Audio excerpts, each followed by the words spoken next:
Hello and welcome to Housing TV News at the top of the hour, coming to you from our studios here in the nation.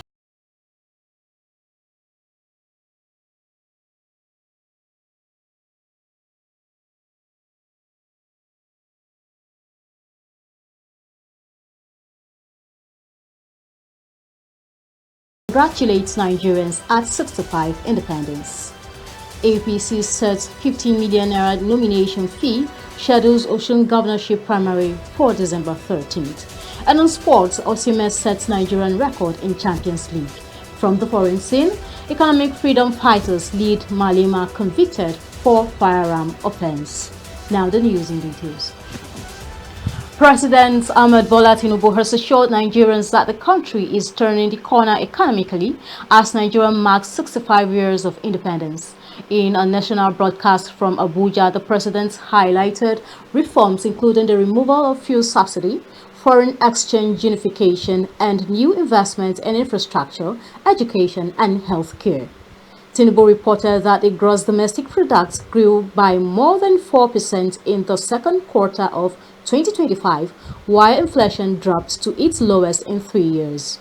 He praised the armed forces for gains against terrorism and banditry and promised more support for youth through student loans and credit schemes.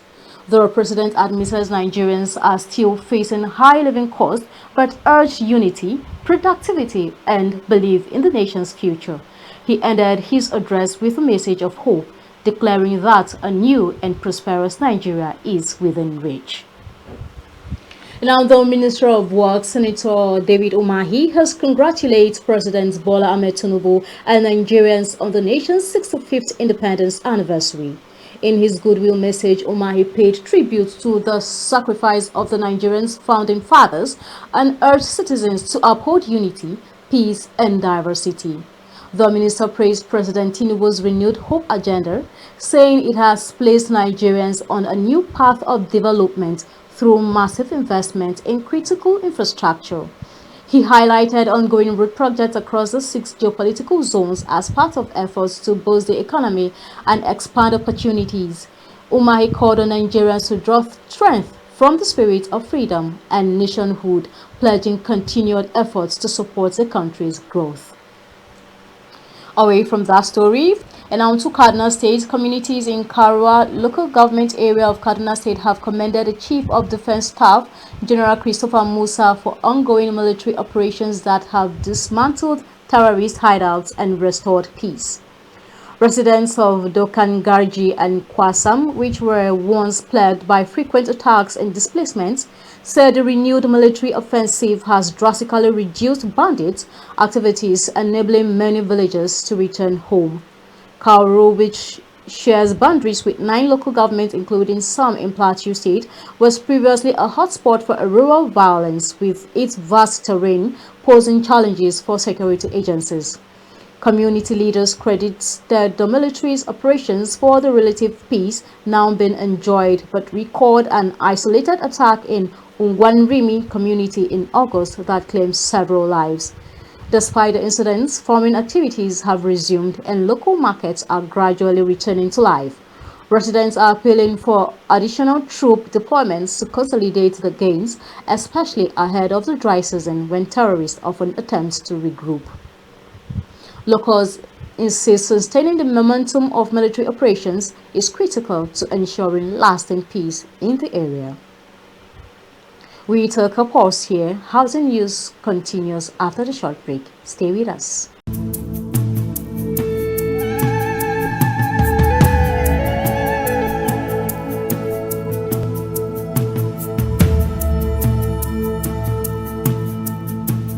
Here we stand as a people with one song, with one voice.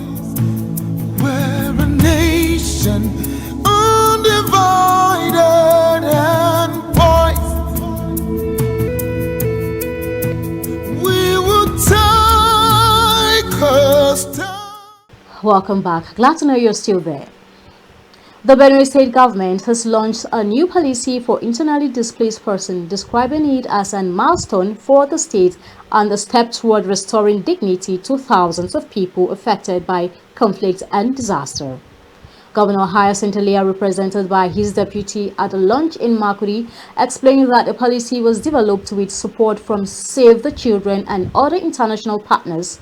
It is the fourth major framework under the Ministry of Humanitarian Affairs and Disaster Management, following the Operational Framework, Durable Solutions Action Plan, and Implementation Guidelines.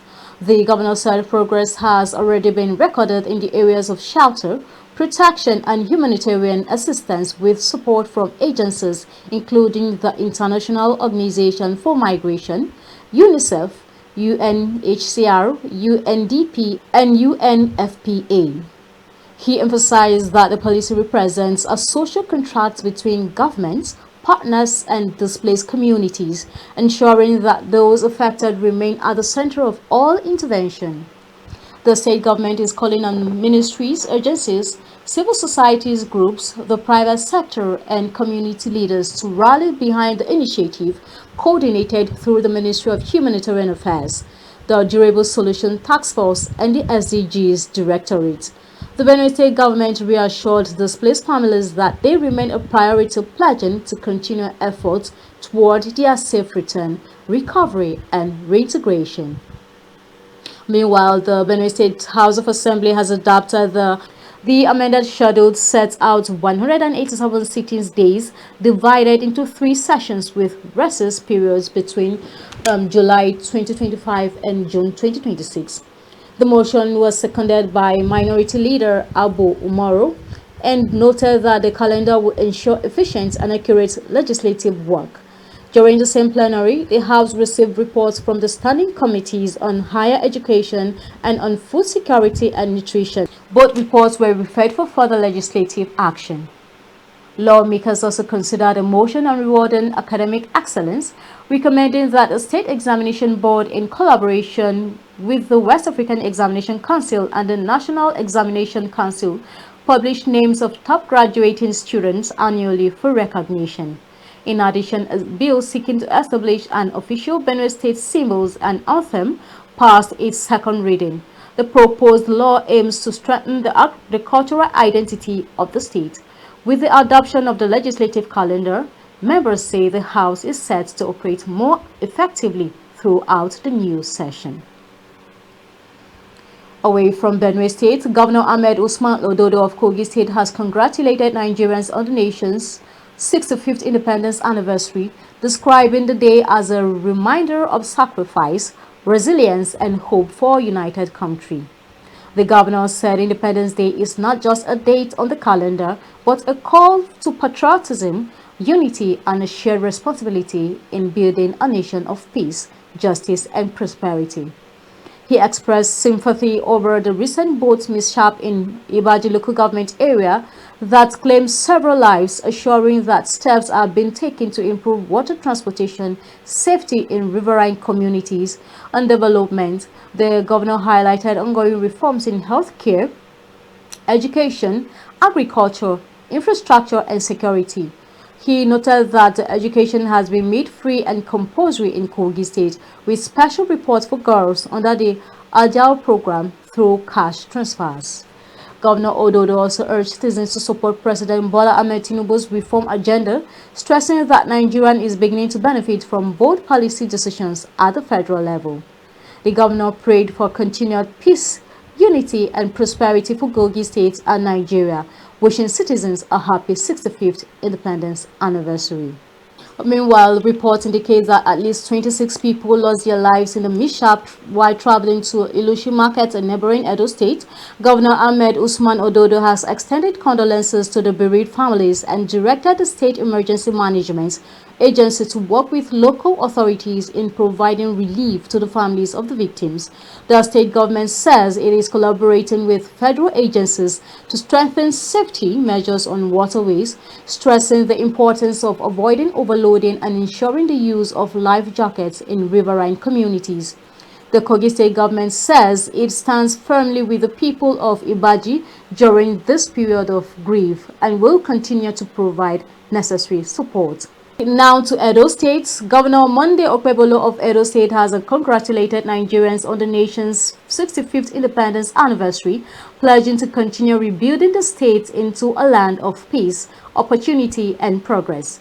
The governor said his administration, less than a year in office, has prioritized security, road rehabilitation, improved schools and hospitals, and youth empowerment as part of efforts to reposition Edo State. He commended President Bola Ahmed Tinubu for his renewed hope agenda, which he described as a bold step towards economic revival, stability, and growth.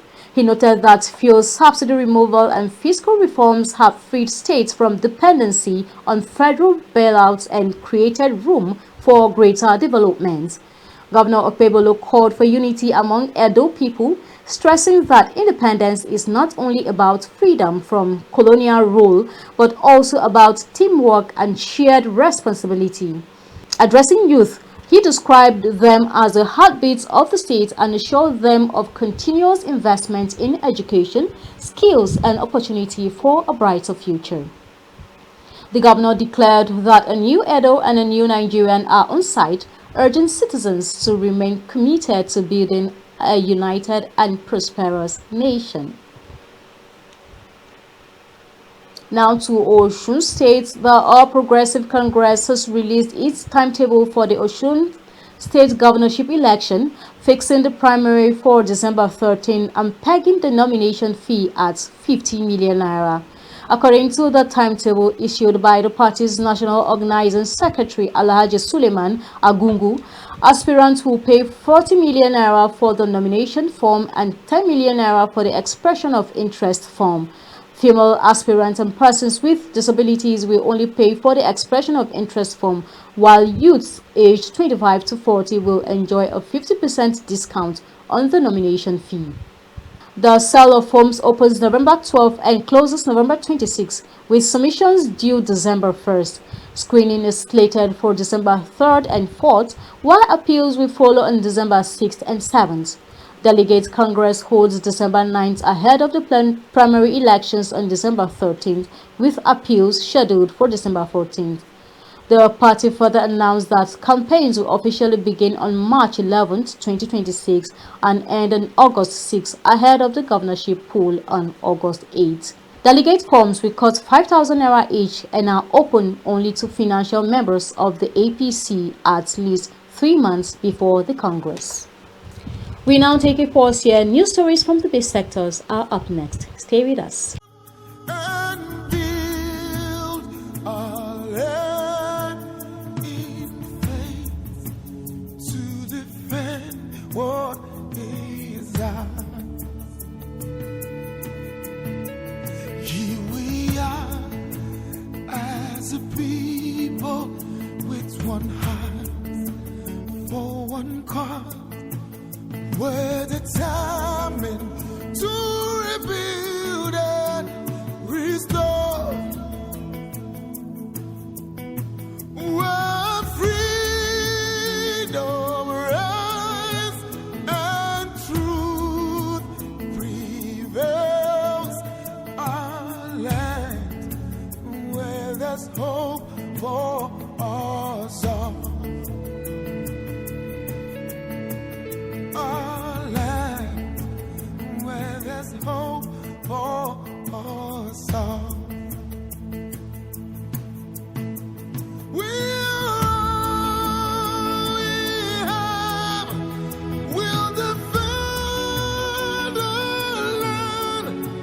We believe in this nation, and we know it. Welcome back. Glad to know that you're still there.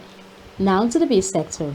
The Honorable Minister of Works, Senator Engineer Nwezo David Umahi, has inspected sections 1 and 2 of the Lagos-Calabar Coastal Highway in Lagos State, commending the contractor, High-Tech Construction Company Limited, for what he described as an extraordinary commitment to national development.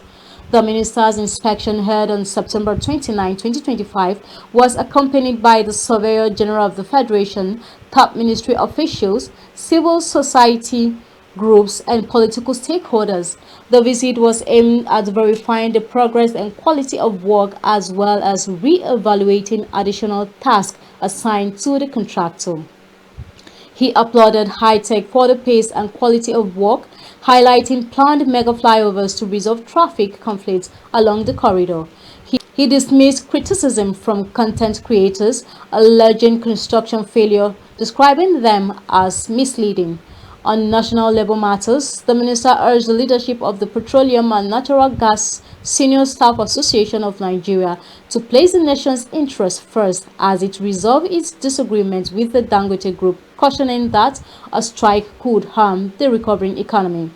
In a separate development, Senator Omahi debunked claims by Stella Okengwu, Chief Executive Officer of Win Home, alleging a $250 million investment on land along the coastal highway. He described the claim as a false, challenging her to provide verifiable evidence of such investment. Civil society groups previously aligned with her protest also denounced the allegations as baseless. Also speaking after the inspection, a spokesperson from the opposition commended the project as a transformative initiative under the Renewed Hope agenda, urging Nigerians to support infrastructure development irrespective of political affiliation. With the Lagos-Calabar Coastal Highway tagged as one of the legacy road projects, the Ministry of Works insists the project will deliver lasting benefits to Nigerian economy and connectivity. And now to sports. Super Eagles striker Victor Osimhen has etched his name into the history books of Nigerian football, setting a new milestone in the UEFA Champions League. Osimhen became the first Nigerian player to score 10 goals in the Champions League proper, excluding qualifying rounds. The 26-year-old reached the landmark on Tuesday night while leading the line for Turkish giant Galatasaray against English champions Liverpool in Istanbul. Back from an ankle injury that sidelined him during the World Cup qualifiers, the forward converted a 16-minute penalty after Dominic conceded a foul in the box. His finish past Liverpool goalkeeper Alisson Becker gave Galatasaray an early lead. The strike lifted Osimhen above Obafemi Martins, who netted 9 times in the competition. Other notable Nigerians on the scoring chart include Ademola Lookman, Nwankwo Kanu, Victor Ikpeba and Yakubu Aigbemi, each with 5 goals. Osimhen's record further cements his status as one of Nigeria's greatest exports in European football. Now, from the foreign scene, South Africa opposition leader Julius Malema has been found guilty of unlawfully discharging a firearm in public 7 years after a viral video showed him firing several rounds during a political rally. The Economic Freedom Fighters leader was convicted on 5 counts, including unlawful possession of a firearm and ammunition, reckless endangerment, and discharging a weapon in a public space. The firearm offense carries a maximum penalty of 15 years in prison. The case stems from the party's 5th anniversary celebration in the Eastern Cape in 2018, where Malema was accused of firing as many as 15 live rounds before a crowd of 20,000 supporters. His former bodyguard charged alongside him was acquitted. Magistrate Twanit Olivia announced the ruling after 3 days of legal argument, postponing sentencing to January 2026. This conviction comes less than 2 months after Malema was found guilty of hate speech in a separate case linked to inflammatory remarks targeting South Africa's white minority. The outspoken politician, known for his radical calls for land seizure and wealth redistribution, has also faced international backlash. He was denied entry into the United Kingdom last year and has been cited by critics abroad, including US President Donald Trump, who used his speech to argue a discredited narrative of attacks against white South Africans. Malema has vowed to appeal his conviction, including the Constitutional Court if necessary. The ruling marks another legal setback for one of South Africa's most controversial opposition figures, whose political influence continues to divide opinions home and abroad. And that's the much we can take on Housing TV news at the top of the hour. But before we go, a recap of our top stories. Tinubu marks 65th independence, calls for unity as reforms takes shape.